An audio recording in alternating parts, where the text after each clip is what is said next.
지금부터 새정치민주연합이 제안하는 4대 민생개혁 방안에 대한 민생당대표 기자회견을 시작하겠습니다. 존경하는 국민 여러분, 국민의 삶이 매우 어렵습니다. 이명박 박근혜 정권 동안 경제 성장의 과실을 재벌 대기업이 독식하고 가계소득은 오히려 줄었습니다.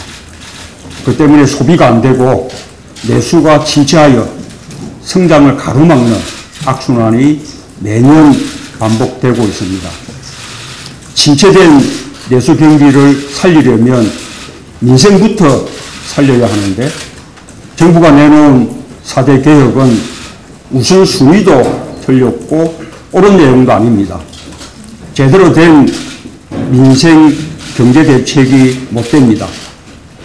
정말 국민들에게 절실하고 민생 경제를 살릴 진짜 4대 개혁은 주거개혁, 중소기업개혁, 가불개혁, 노동개혁입니다. 국민 여러분, 치솟는 전세값으로 주거 난민이 속출하고 있습니다. 전국 아파트 평균 전세 가격이 무려 73%입니다. 월세 전환도 급속하게 진행되고 있습니다.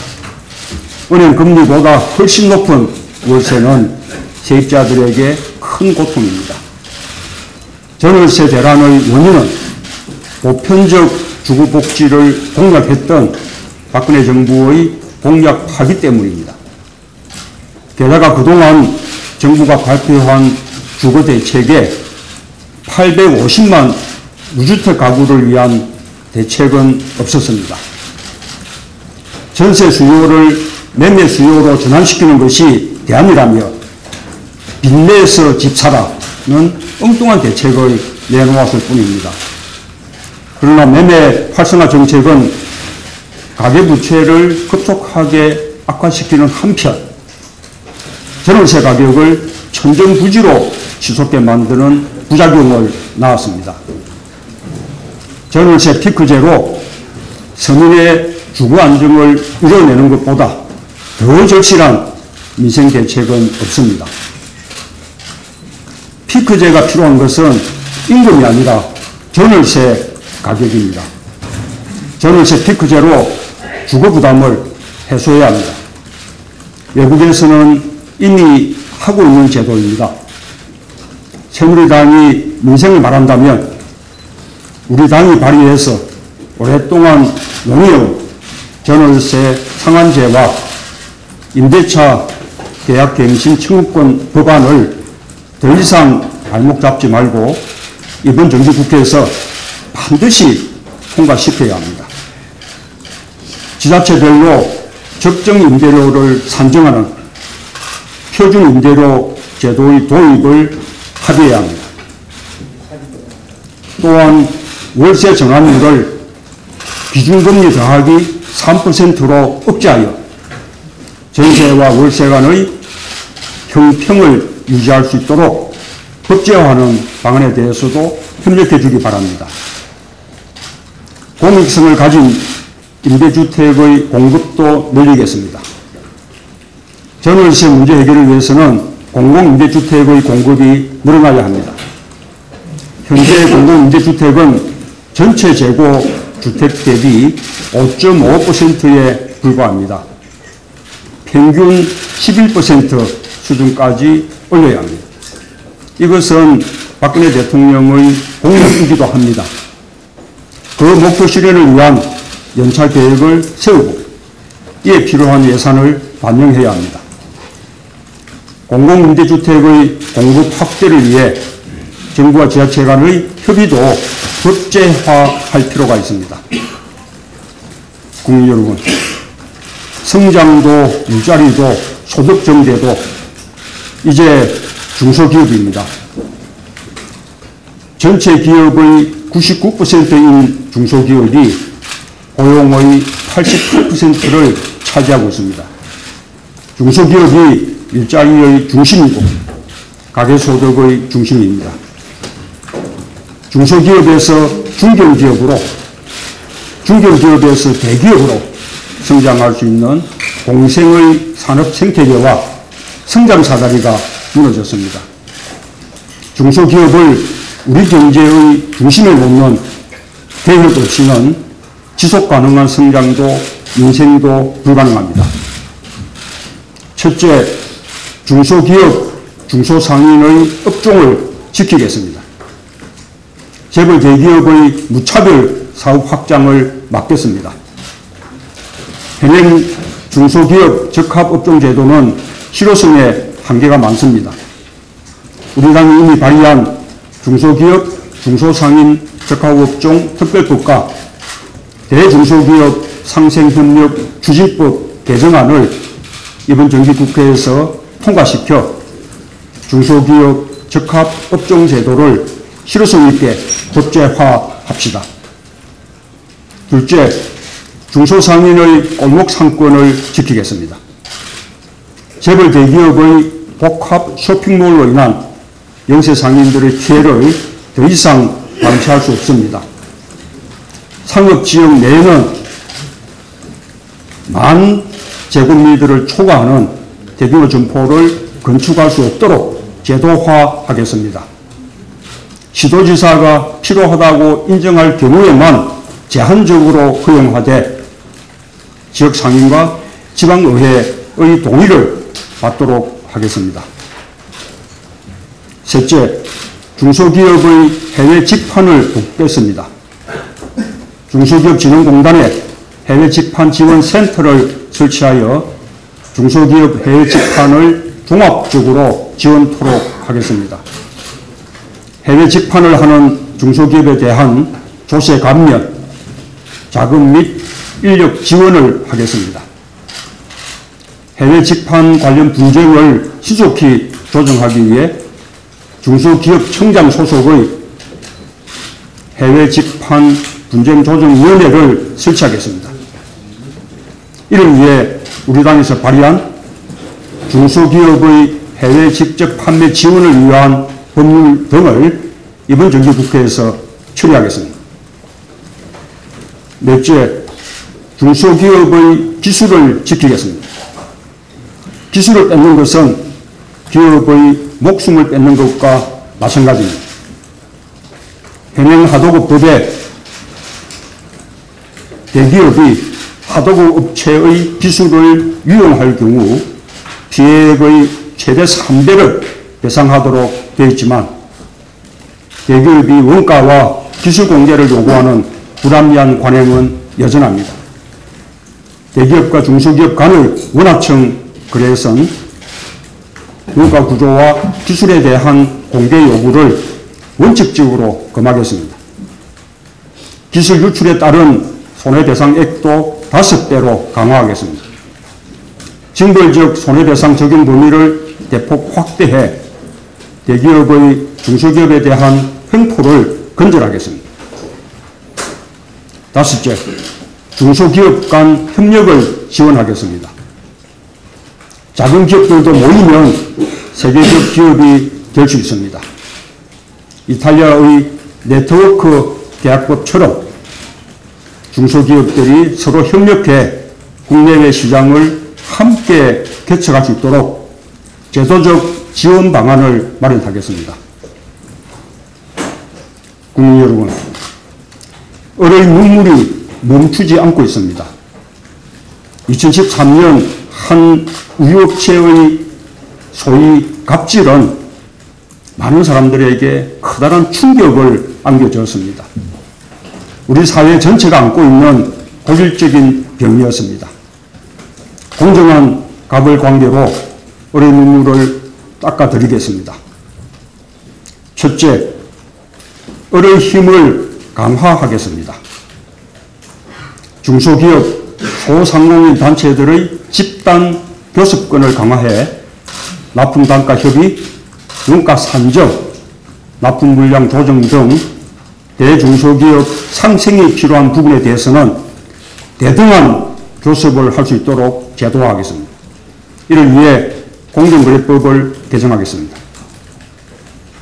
둘째, 이익을 찾겠습니다.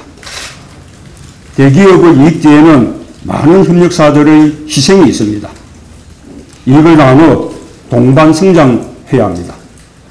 성과 공유제와 SK하이닉스가 국내 최초로 도입한 임금 공유제를 확산하겠습니다.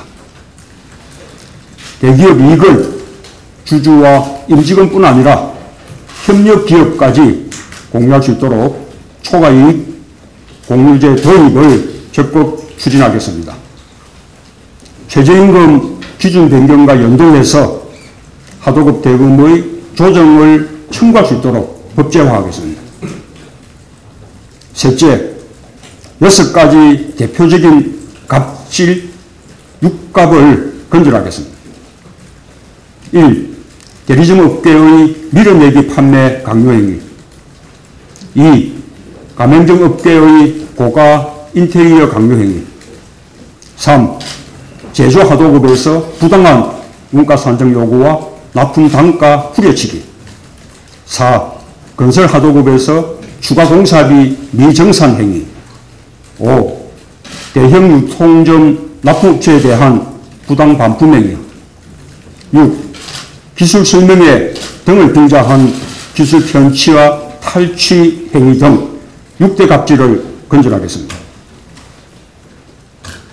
존경하는 국민 여러분, 정부가 추진하는 노동개혁의 본질은 노동자들의 임금을 깎고 고용의 안정성을 떨어뜨리는 노동개혁입니다.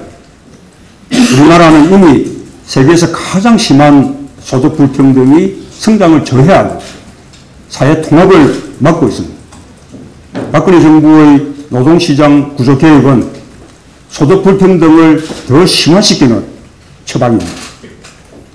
임금 노동자의 절반 이상이 한 달에 200만 원도 벌지 못하고 230만 명의 노동자들이 최저임금도 받지 못하는 저임금 구조, 비정규직 노동자가 무려 627만 명에 달하고 임금 격차가 극심한 현실부터 개선해야 합니다.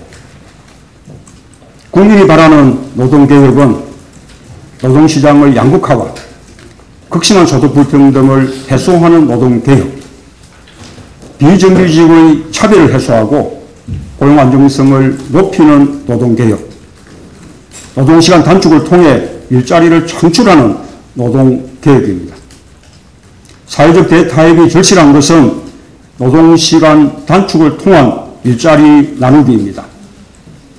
한국노동연구원의 연구 결과 노동시간을 주 52시간으로 단축하면 최소 11만 2천, 여기에 운수업 같은 노동시간 특례 업종까지 확대하면 15만 5천 개의 일자리가 만들어집니다.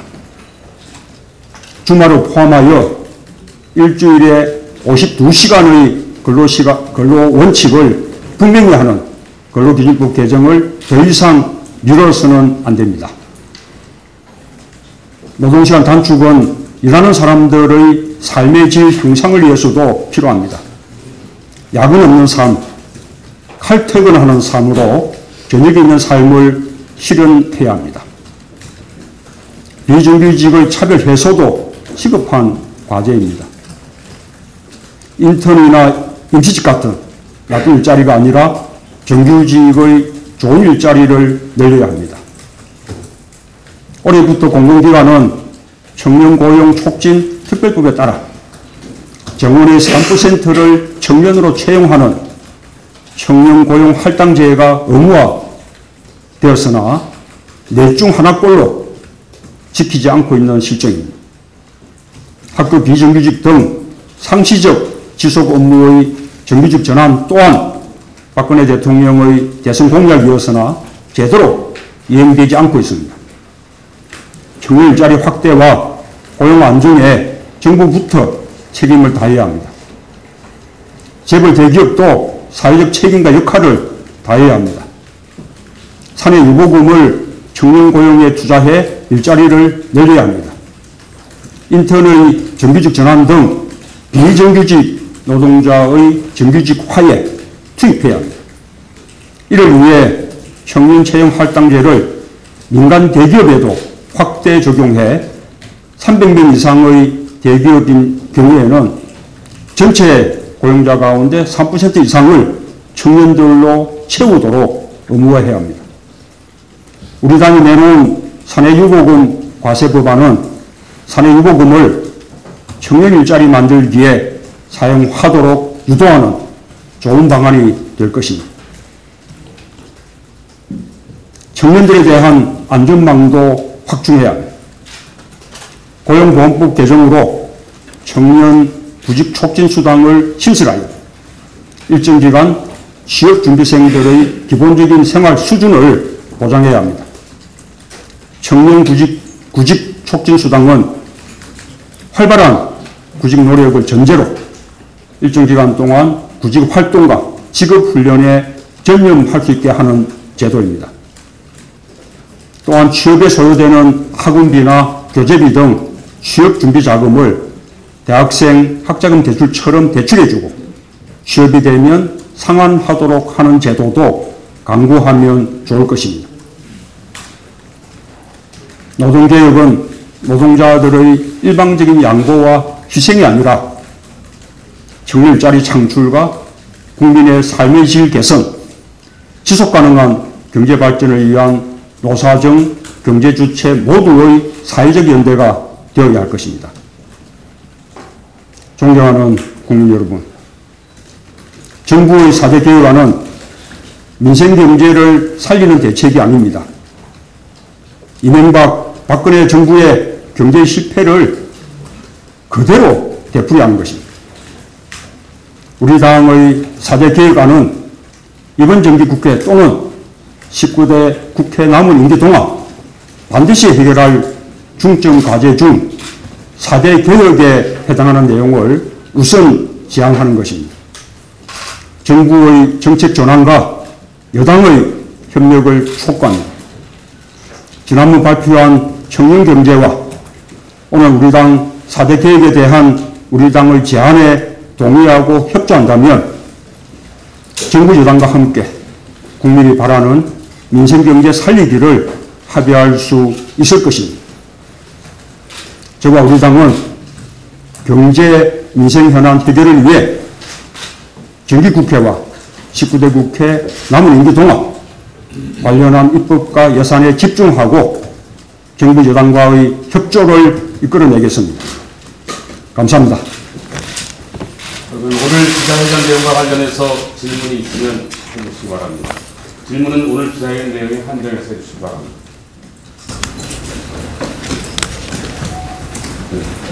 동아일 황영진 기자인데요. 오늘 민생 기자회견이긴 한데 교과서란 단어가 아예 안 보이더라고요.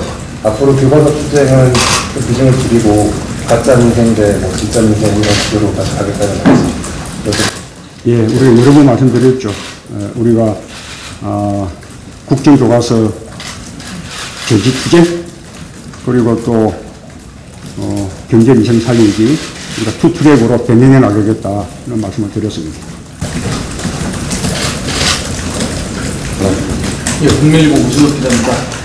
오늘 말씀하신 내용, 이제 기존에 얘기되는 내용들 종합적으로 또 나왔는데, 실제적으로 실현하기 위한 실제적 방안 같은 측면은 좀 어떤 게 있을지 여쭤보고 싶습니다. 원래 우리 당은 이번 정기국회에 임하면서 3대 목표, 7대 과제 이렇게 제시한 바 있습니다. 오늘 그 가운데서 우선 정부가 제안한 4대 개혁에 맞경하는 우리 당의 4대 개혁에 해당하는 그런 중점 과제들을 오늘 말씀드린 것입니다.